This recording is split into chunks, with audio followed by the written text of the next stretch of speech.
Mary Kirshner, and I lead customer success at Data Gaps. We're thrilled to have you join us today for our keynote session, Decision Making Decoded, Navigating Biases for Data-Driven Leadership. It is my pleasure to introduce our keynote speaker, Dr. William Ramey. Dr. Ramey is the owner of Shared Leadership LLC, a veteran-owned team development solutions provider. With a doctorate in organizational behavior from Drexel University, Dr. Ramey brings a unique blend of academic insight and real-world expertise. His leadership journey spans 50 Fortune 500 companies and the U.S. Army, where he has successfully guided teams to excel in dynamic and challenging environments.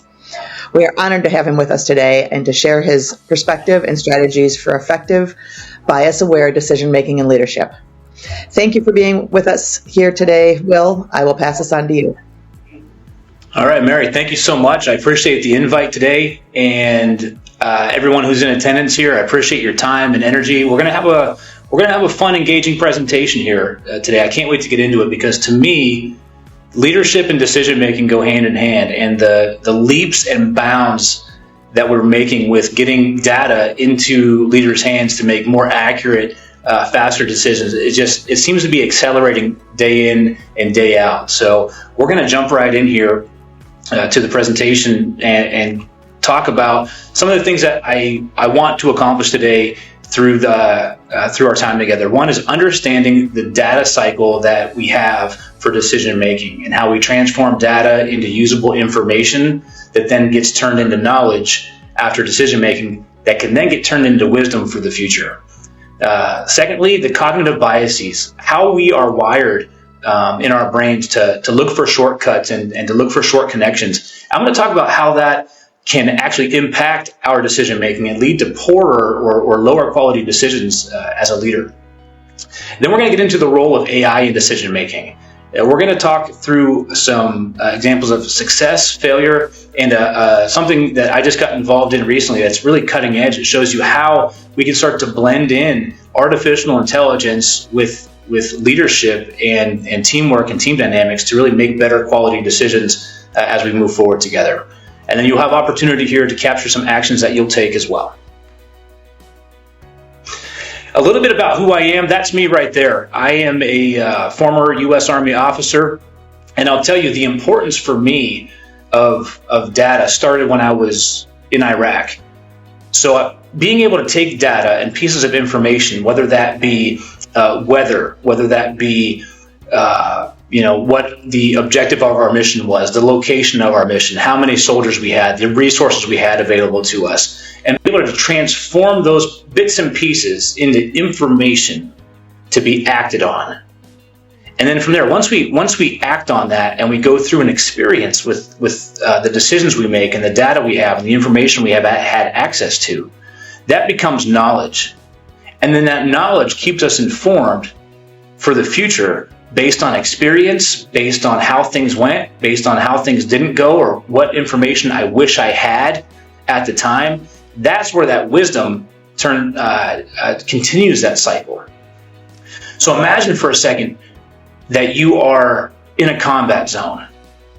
Imagine you're a team leader in a combat zone and you have to make a critical decision, and every second counts. And that was me. I led a maintenance recovery team for the U.S. Army, and we were deployed to operating base in Iraq, into Crit. And what we did was we went out on the highways, on the supply routes, and we would recover damaged or destroyed vehicles. So you're driving down the road in a convoy, and these vehicles were either mechanically failed or they were damaged by an improvised explosive device or other kinetic means. So our team had to stay ready. We would get a call for a mission. We'd have to go to the operations center and get the latest intelligence update. Then we would make our determination on how we were going to approach recovering this vehicle. We'd make our plan, and then it was time to execute. So here I am, we get a call. It's a normal Wednesday afternoon, and a call comes in that we have to go recover a vehicle in our operating area of responsibility. So my sergeant and I go to the operations center to get our intel brief. The intel brief always consisted of the unit, the type of vehicle that we were going to recover, an idea of what damage happened to that vehicle, a weather update, and the intelligence update from any enemy activity in that area at that point in time.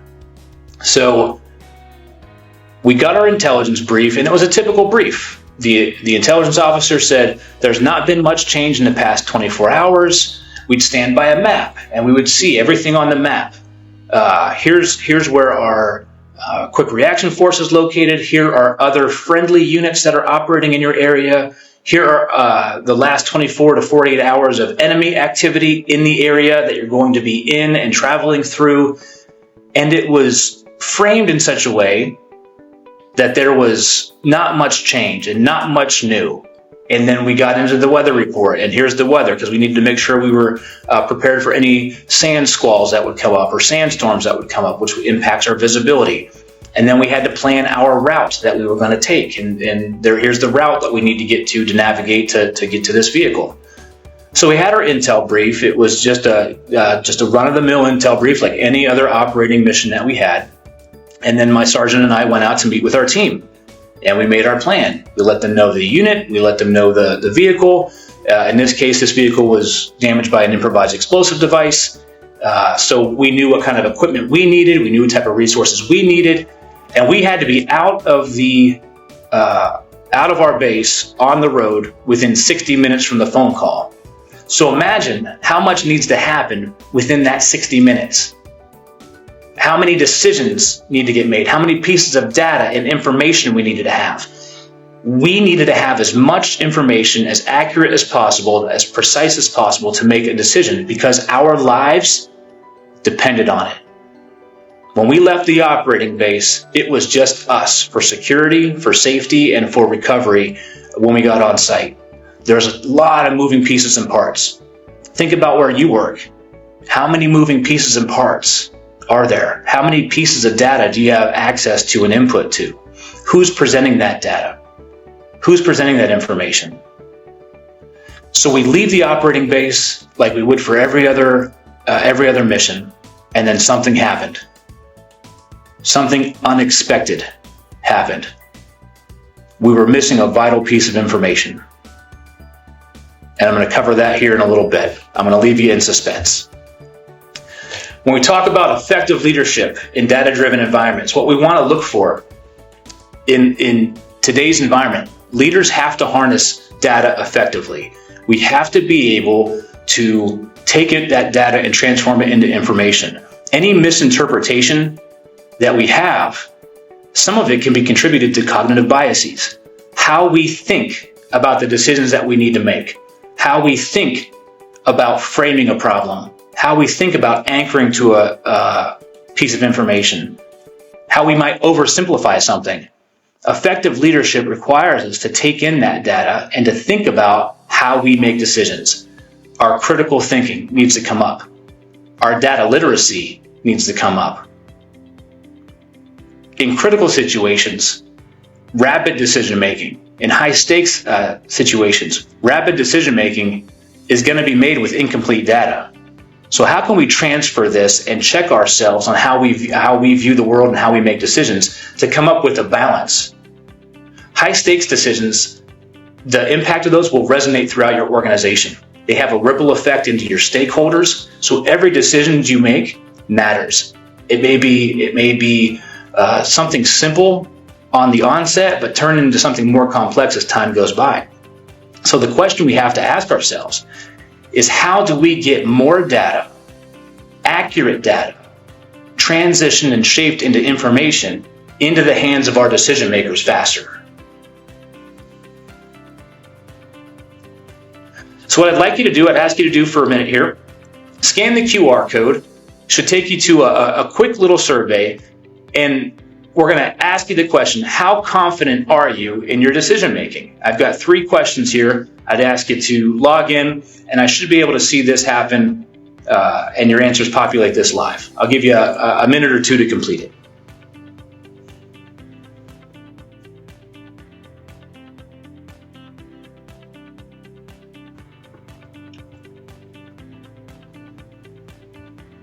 All right, we're seeing some answers coming in. We're seeing that start to get populated a little bit here.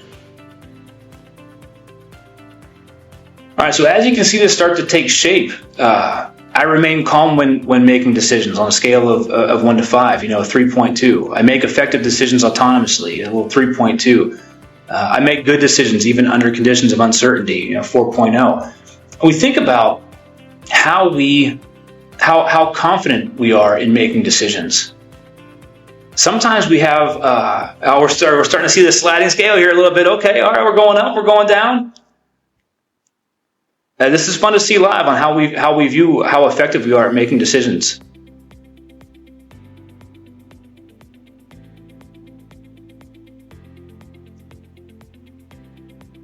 All right, so we can see here, we remain calm. We about average bell curve there. We think we remain calm. Effective decisions on our own.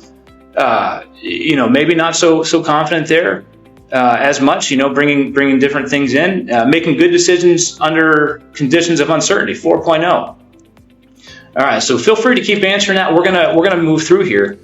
The point of that is, when we think about it, you ask people who drive a car. And there was a survey done where 93% of the respondents felt that they were better at driving a car than the average person. It's similar with decision making. Some of us, majority of us, feel we're better than average at making decisions, but that's where that overconfidence sometimes comes into play. Being overconfident and overestimating our decision making confidence, we rely on intuition, which is a decision making style. And when we rely on intuition a bit too much, we tend to miss things. When we balance that with a rational approach to decision making, and being more cool, calm, and collected, and asking questions and taking in information, we start to see that we may have missed something, right? And when we look and compare and contrast intuitive decision making, in the moment, sometimes you need to go with your gut. So here I am in a combat zone, and there are decisions that I needed to make right in the moment with only the available information that I had, and I had to accept the responsibility of making those decisions. Whereas in other conditions, I could be a bit more rational and analytical and take in more information and take the time to take in more information. So as we think about confidence in decision making, and we think about wanting to flex our decision-making style, we want to make sure that it meets the situational context that we have. And research has indicated that even the most confident leaders, and this is the tightrope walk, even the most confident leaders can fall prey to biases that undermine their decisions. Understanding the paradox of the need to be confident when a decision is made versus being overconfident when making decisions. Taking in that information, asking people their perspective, taking time to absorb as much as you can if the situation allows you to, and then feel confident in the decision that's made after that time to take information comes in. Understanding the paradox can lead to enhanced awareness and better strategies to mitigate cognitive biases. And that's what we want to try to get into here in a little bit, are the cognitive biases, how we're wired to take in information affects how we make decisions. Overconfidence can lead to risky behaviors, things like overlooking potential solutions to problems, or overlooking a potential problem that may come up that you just wave off at the time. Another problem with overconfidence in decision making are things like underestimating risks or failing to adequately look at alternative perspectives. When we take the time to ask up front, well, what if this happens? What if that happens? That'll help mitigate some of those cognitive biases that come up in your decision-making approach to get better outcomes.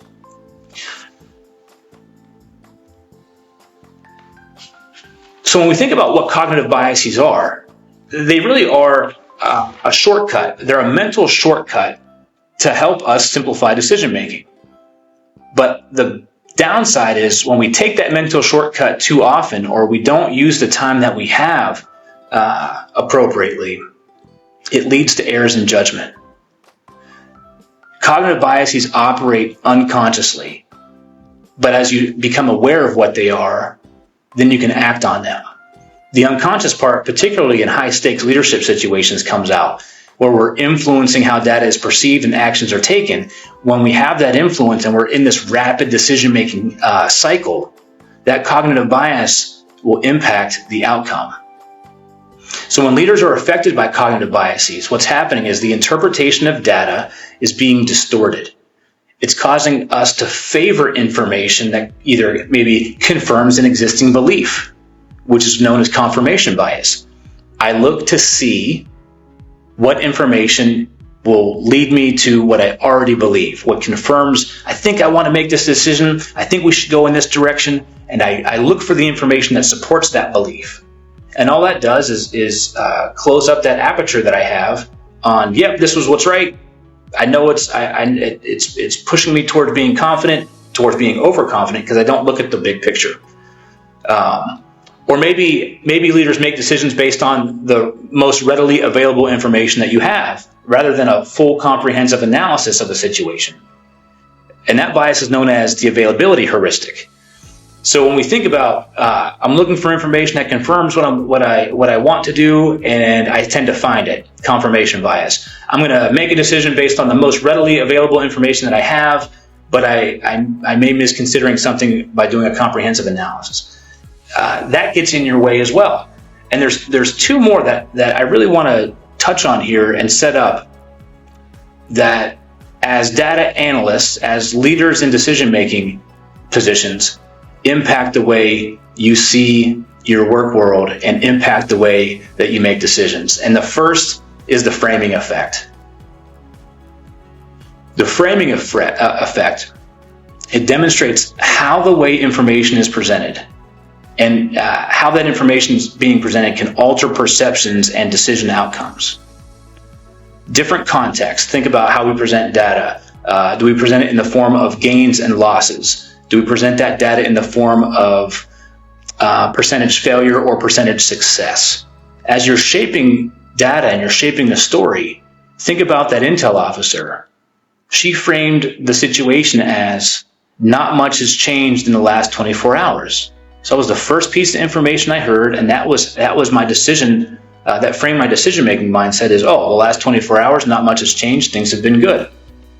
So I skipped, asking for any more details because of how that information was framed. The next cognitive bias is anchoring bias. Anchoring to the first piece of data that's offered. When anchoring bias occurs, decisions, they're heavily influenced by a prior reference or the first piece of information that goes and gets put on the table or gets put into the conversation. The initial anchor alters subsequent perceptions and can lead to miscalculated judgments. It can lead to tangents, and then it leads to comparison based off the first piece of information. And when we think about the high pressure situations we find ourselves in, and we think about even with good intentions, the excitement we have around a decision or a problem and a challenge, and we throw something out there and then everything else is compared to that, that may be pulling us in a different direction because we didn't take time to get more points, more data, more information on the table or entered into the discussion before we went into problem solving. We are wired to solve problems. What we can use data and information for is to be able to rewire ourselves to better define the problem that needs solved before we go into taking action and confirming what we think we want to do and running too quickly on information that's readily available versus finding what's unique or finding what's special and what we haven't considered or what we haven't heard yet in conversation. It's difficult to do because it takes time. It's difficult to do because it takes energy. But when we put that time and energy in, more people are heard, more perspective is gained, and the decisions become more rich and robust.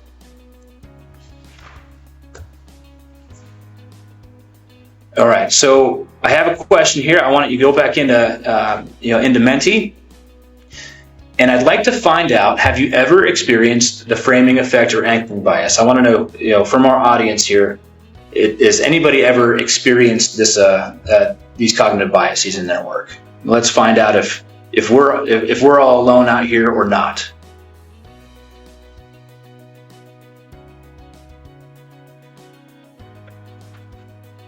All right, we see a couple yeses, a couple unsures popping in there.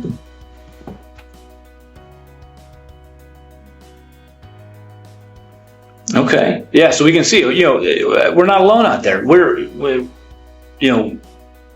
I'm starting to see 7 yeses. We have 2 unsures, and you might be unsure because if you didn't realize what these biases are, again, having them be unconscious to you, you wouldn't realize what they are. But now that you've heard about them, once you see them and understand them, you can't unsee them, right? That genie is out of the bottle, and now you're going to be able to think about this when you get faced with a decision. You're going to be able to take that moment to do some critical thinking, to ask yourself, did I consider everything? What else is there? How can we frame this a little bit differently, and would it impact my decision? So you can see here that majority of people who've responded have experienced that. So you're not alone. But now that you know it, now you can do something about it. All right. So what exactly did happen on that mission? So here we are. Again, we've got our intel brief. Nothing's changed. Nothing significant. We go to brief our team, and that's a picture of my team there. You can tell we had about 25 soldiers that were on our team here, and we're getting ready to leave the operating base, which is always a stress-filled, chaotic time because we don't know what's going to happen. So no matter how good that intel brief is, no matter how much information we've transitioned into knowledge and knowledge we've transitioned into wisdom, dynamics change. We don't have all the answers. We don't have all the data. We've got to be able to be flexible enough to adapt to the situation and not so rigid to be stuck in a path. Think about how that affects you at work with those decisions. Are you too rigid or can you flex? In our case, we needed to flex. So we get out, we get moving to our base, and from our base to our mission. And about 10 miles down the road, on our planned route, the road had changed. All of a sudden, it was not on the map.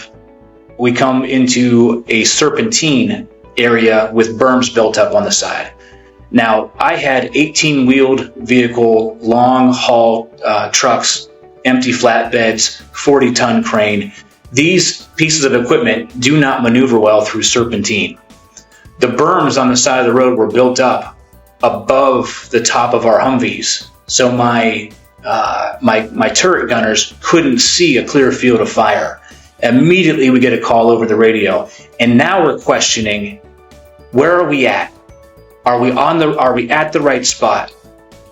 What should we do? Should we move through this? Because we knew maneuvering through this was going to make us a target. And we knew 5 miles up the road, we had a improvised explosive device already go off and disable a vehicle of a convoy that we were there to recover. So you talk about high stakes, intense situation. One of the variables that we thought we had accounted for changed. The data that we got and information transformed and given to us turned out to be incorrect. So we confirmed we were at the right location. I gave the order to move through the serpentine because going backwards was only going to log jam us up more. And then we were able to get to on site and recover the vehicle. While we were on site, we were able to pull out the map and devise a different plan on how to go back to our operating base. So that one piece of information changed our approach, changed our route back, made us second guess our planning, made us second guess our decision making. That one piece of information about what was going on at that roadway put us in danger. And we had to adapt and flex in our decision making because it was framed before we left that nothing significant changed in the last 24 hours. So I go back to our operations center and I find the intel officer and I find the intel officer's sergeant, and we have a conversation. So I reported back at this location, we ran into a serpentine with the berms built up. It looked like the engineers had changed the road here. I said, when did that happen? And that's when I started to get the apologies. That happened 2 days ago. It wasn't sent up in the reports. Why did you send us this route? I forgot about it. Why did you tell us nothing significant changed in 24 hours?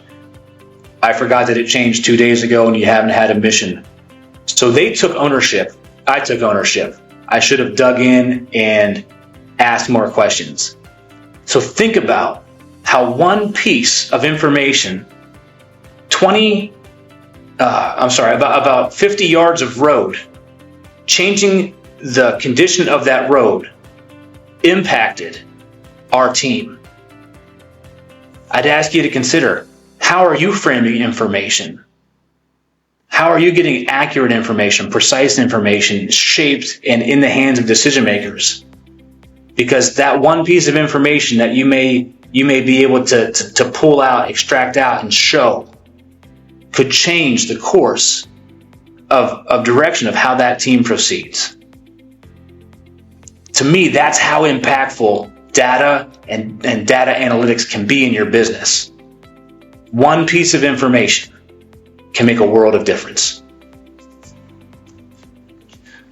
So I want to share with you a few ways to mitigate these cognitive biases, specifically the framing effect and anchoring bias. When we think about effective leadership, it requires recognizing and addressing cognitive biases, knowing that you're human, that you're not a machine, and that you're not perfect, and neither are your decisions.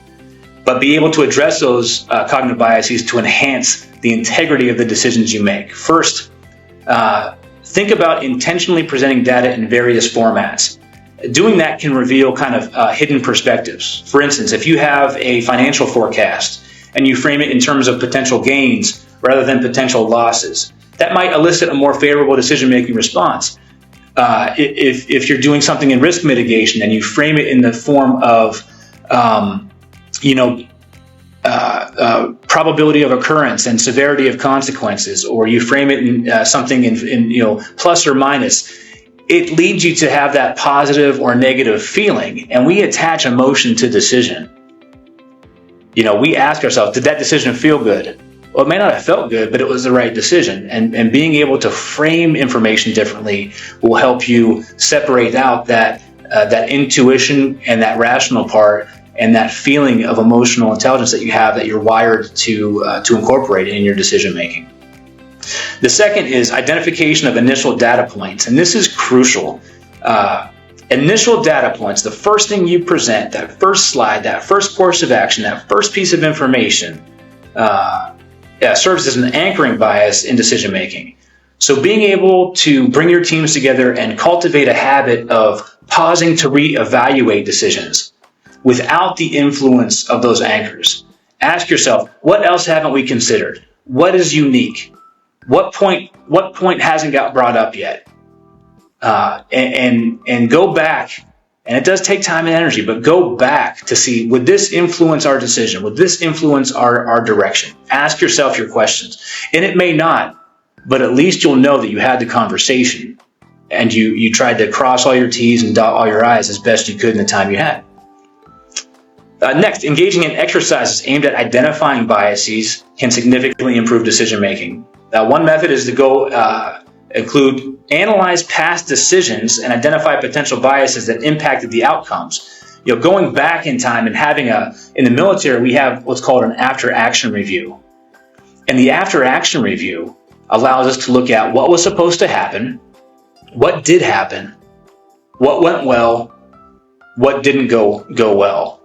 What do we need to improve? What do we need to sustain? And then tie that action to the responsible party. We did this with every maintenance recovery mission we ran. That's how we got so good, effective, and efficient as a team, was we looked at the decisions we made, we dissected them without blame, without finger pointing, and we took ownership along the way. So that human side of decision making, knowing that every decision is not perfect, and yep, I blew that one in the moment, but being able to have a process in place to look back helps mitigate that impact of those biases the next time you have a decision to make that come up. That's the part of that data cycle of taking knowledge and transforming it into wisdom. So a few things you can do. Seek different perspectives, encourage input from others with different viewpoints, Do a pre-mortem analysis. Deliberately consider potential downsides of a decision before you commit to a course of action. You can do regular self-assessments. You can reflect back on past decisions like the after-action reviews, and most importantly, being open to feedback. Actively soliciting and considering constructive criticism. Hey, I made this decision. I want to know, how did that impact you? I made this decision. I want to understand your perspective of it. So when we have things like perspective seeking and pre-mortem analysis and after-action reviews and self-assessments and openness to feedback, all of these strategies can help you bust those biases. And that's what I want to take a minute here to do with you. This will be the last input that we have for Menti, but this one's going to be fun. Think of one action that you can take to make your decisions more data-driven. What is your preferred bias-busting strategy? So if you scan the QR code, I'd like you to enter a word, something that we discussed today about how to be aware of your biases, acknowledge them, and mitigate them in your decision-making process. So let's take time to do that right now.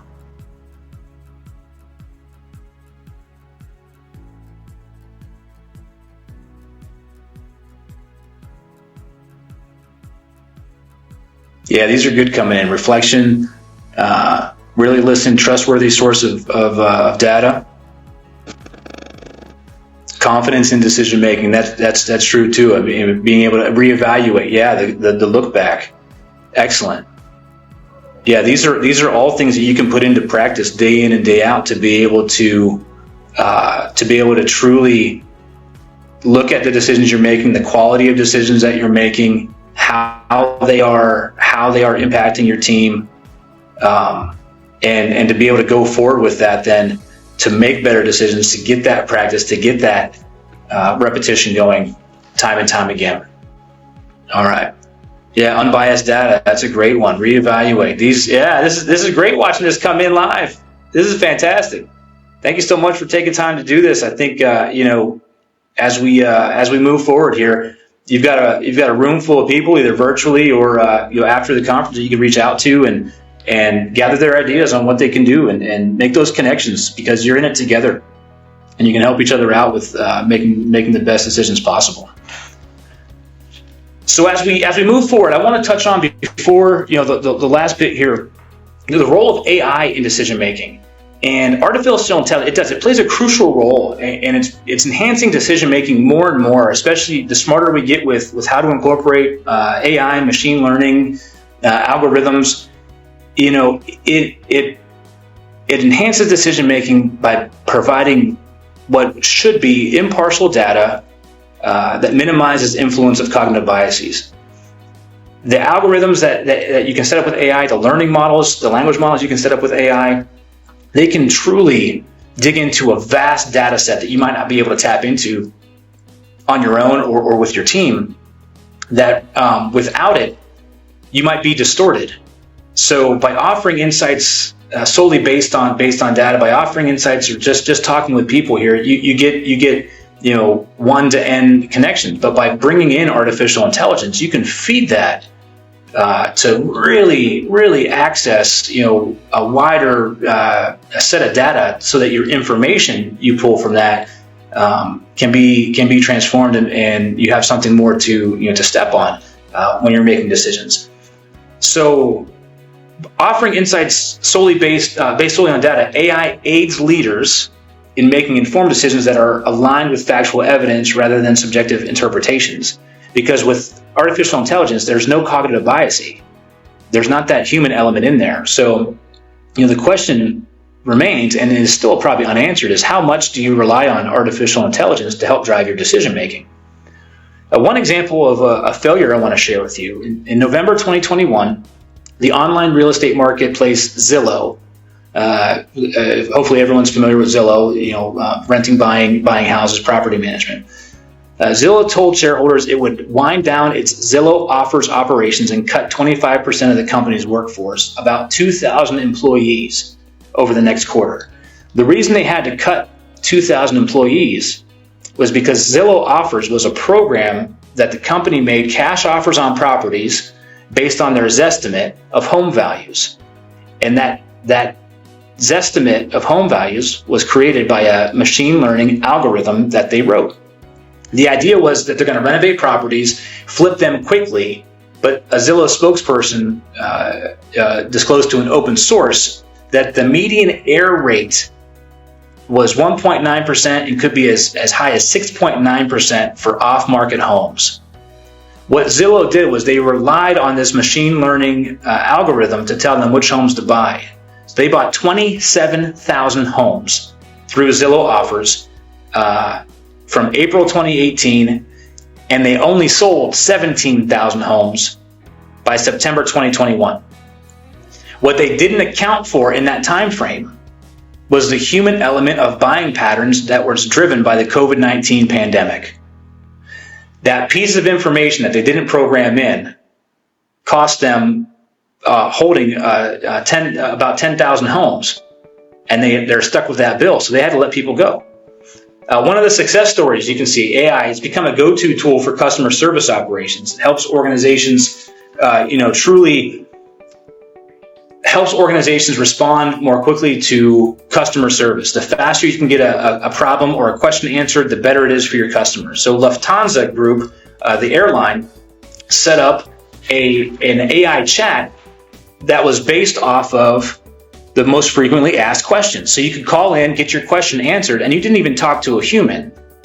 So McKinsey has reported the importance of customer service. 67% of millennials expect real-time customer service. 75% of customers expect a consistent cross-channel service experience. So what Lufthansa did was it gave you almost an immediate answer to your question within a few clicks or a few prompts. So it took the ease of burden off of the humans that they had working at those centers that needed to respond to more complex questions. So that's an example of a failure. It's an example of a success. And I want to take a moment to talk about an example of what's new and what may be coming in forms of human interaction with AI avatars in the form of leadership development and coaching, because that's the space I work in. One of the projects that I got involved with recently is called Crew. If you want to know more information, you can go to getcrew.io. Crew is a team analytics technology company that combines cutting-edge behavioral science and state-of-the-art software to optimize performance. So imagine you get team analytics, you get McKinsey-level analytics with McDonald's pricing.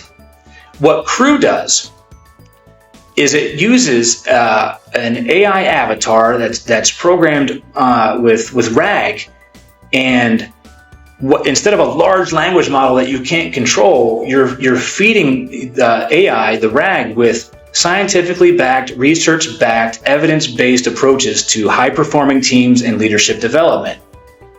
So what this technology would give you is essentially an executive coach or a leadership coach in the palm of your hand that you can interact with, you can ask questions to, and answers you back based on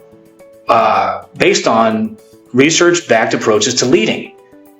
If you put a leadership coach in the palm of your hands and you can draw on 45, 50, 60 years of scientific approach to leading and have that interaction with that human-like AI avatar, think about the way we do things now with predictive index, or we send out a survey versus Survey Monkey, and then we have to have a consultant come in or a leadership coach come in, and you have that one-to-one.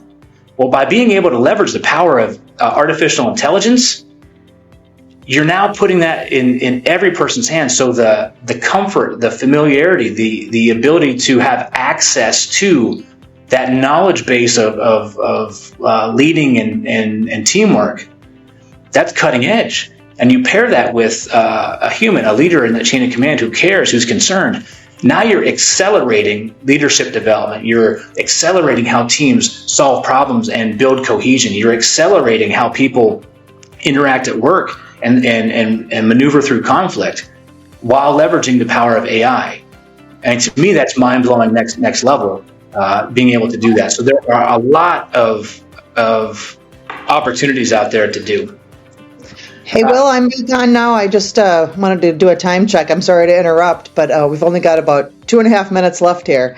Yeah. But yeah, so I wanted to just thank you so much for, first and foremost, for your service, and then for sharing your valuable insights and strategies and the importance of data leadership. A couple of questions. I think one of them was just answered for leaders just beginning their journey. Are there specific resources that you would recommend? And so Go Crew seems to be a very good resource. Another one is getcrew.io. Yep. Getcrew.io. Okay. Yep. Getcrew, GETCREW.io. Perfect. And then in your experience, how do you tailor leadership strategies to different organizational cultures? Tailoring different leadership strategies to organizational cultures, it really comes down to understanding where that team is on their journey, what type of culture they have. So I've worked with companies that have toxic cultures that don't get along, don't communicate well. So you need to understand the needs of the team, because teams are in different cycles. If it's a tenured team that's working well together, you can empower a lot more. If it's a newly formed team that's just coming together, you need to be a little bit more hands-on. And you shift that leadership approach from coaching to guiding to advising, which has subtle differences, but based on where your team is at, you'll be able to give them what they need. Great, thank you. And finally, how does pride affect the decision-making process? Yeah, you've got to let go. And that's the toughest thing for leaders to do, is to let go, because it feels like a territorial infringement. When I want to go one way, but my team is telling me we need to go another way, being able to tap into that idea of, okay, we're going to do what the team wants to do. We're going to do it this way because they see it better, and understand that I might be missing something. Let's go this way. And as long as I'm not, willing to fall on my sword, so to speak, over it, let that go so that you can do what's best for your team, give them the opportunity to have voice, be heard, participate in decision-making process, because that's going to drive their commitment and ownership even more than if you just dictated down to them what to do and how to do it. Well, perfect. Well, thank you so much. And thank you to everyone who joined us today. We hope that you found this session insightful and engaging, and we look forward to seeing you in the next session. Please check the pop-up for details, or you can head to the agenda to navigate to your next session. Thank you, and we'll see you there.